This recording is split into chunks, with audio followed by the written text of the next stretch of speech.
আসসালামু আলাইকুম। Tuition BD শিক্ষক, শিক্ষার্থী এবং অভিভাবক সিরিজের আজকে ৩৩তম পর্বে কথা বলবো ক্লাস মনিটরিং কিভাবে করবেন। তো আসলে হোম টিউশনে শুধুমাত্র যে টিচার রাখলেন তাতেই যে দায়িত্ব শেষ এটা মনে করা উচিত না। কারণ অনেকেই আছেন যে টিচারের উপর সম্পূর্ণ দায়িত্ব দেন, নিজে মোবাইল চালান বা অন্য ব্যাপারগুলোতে ব্যস্ত থাকেন। তো এতে হয় কি যে শিক্ষার্থী ঠিকমতো আগাইতে পারে না। তো শিক্ষার্থী ঠিকভাবে লিখছে কিনা, শিখছে কিনা এটা বোঝার জন্য একটা ভালো মনিটরিং দরকার, যেটা অবশ্যই প্যারেন্টসকে করতে হবে।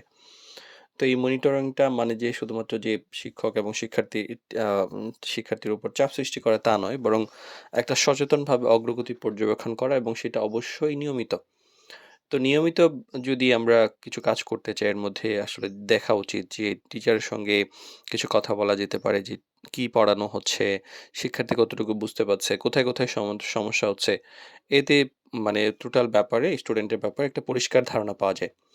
আর ছোট, ছোট ফিডব্যাক নেওয়া উচিত। প্রতিদিন বড় যে রিপোর্ট এরকম দরকার নেই। বাট টিচারের সঙ্গে মাঝে মধ্যে যেমনি কথা বলি যে আজকে কি পড়ানো হলো, কোন হোমওয়ার্ক দেওয়া হয়েছে বা দেওয়া হয়েছে কিনা, বা শিক্ষার্থীর পারফরম্যান্স কেমন। এতে ধারাবাহিকতা বজায় থাকে এবং একটা মানে তৈরি হয়, রেসপনসিবিলিটি তৈরি হয় যে সে ঠিকমতো পড়াবে।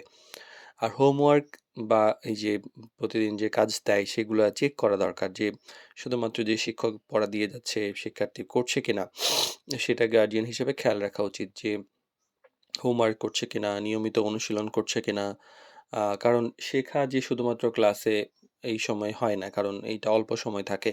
আর মাঝে মধ্যে কিছু এক্সাম নেওয়া যাইতে পারে। ছোটখাটো মৌখিক টেস্ট বা কোনো এক্সাম বা এরকম যদি এজ এ গার্ডিয়ান নেওয়া হয় যে তুমি কি পড়েছো আমিও একটু দেখি, তাহলে কিন্তু মানে অবশ্যই গ্যাপ দিয়ে যাবে না। মানে যেটা ফাঁকিবাজি করার প্ল্যান থাকে অনেকের। আর শিক্ষার্থীর আচরণও কিন্তু একটা পরিবর্তন লক্ষ্য করা যায়। যখন পড়াশোনাটা ওইভাবে হয়, তখন দেখা যায় যে শুধু যে নম্বর বা এরকমই থাকে না, বরং পড়ার আগ্রহ বাড়ছে কিনা সেটা একটু দেখার ব্যাপার থাকে। নিজে থেকে নিজে মানে পড়তে বসছে কিনা, কিছু জানার জন্য সে প্রশ্ন করছে কিনা শিক্ষককে এবং গার্ডিয়ানকে, তাহলে ইতিবাচক পরিবর্তন হচ্ছে এটা ধারণা করা যেতে পারে। আর অতিরিক্ত হস্তক্ষেপ অনেকেই করেন, যেটা আসলে খুব বাজে সিচুয়েশন তৈরি হয়, সেটা না করাই ভালো।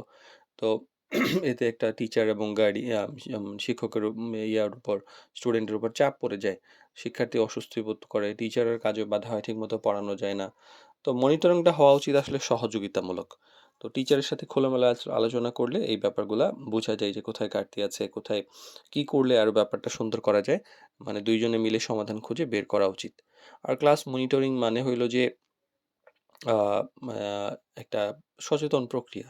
মানে যেখানে গার্ডিয়ান, টিচার এবং শিক্ষার্থী ৩ জনেই যুক্ত থাকবেন এবং মনিটরিং করবেন যে শেখার গতি বাড়ছে কিনা, শেখা মানে সমস্যাগুলো ধরা পড়ে সমাধান করা হচ্ছে কিনা, ফলাফল উন্নত হচ্ছে কিনা। তো একটা সঠিক মনিটরিং এর যে ব্যাপারটা সেটা কিন্তু ভালো মানে টিউশনের যে ফলাফল বা ভালো যে রেজাল্ট সেটার কিন্তু মূল চাবিকাঠি।